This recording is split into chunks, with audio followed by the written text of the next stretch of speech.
Want to permanently delete your Facebook account using your phone? Don't worry.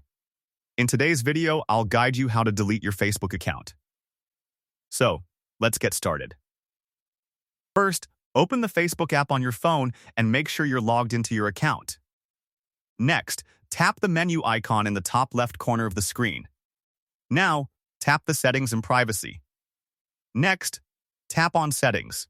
Scroll down and tap on Account Center. In the Account Center, tap Manage Accounts.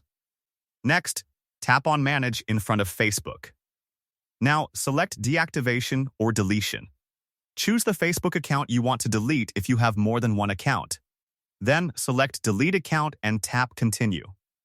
Facebook will show you some information about what happens when you delete your account. Read it if you wish, then tap Continue again. Follow the on-screen instructions, enter your Facebook password if prompted, and confirm your request. And that's it. If you found this video helpful, don't forget to like, subscribe, and hit the bell icon for more practical tips. Thanks for watching.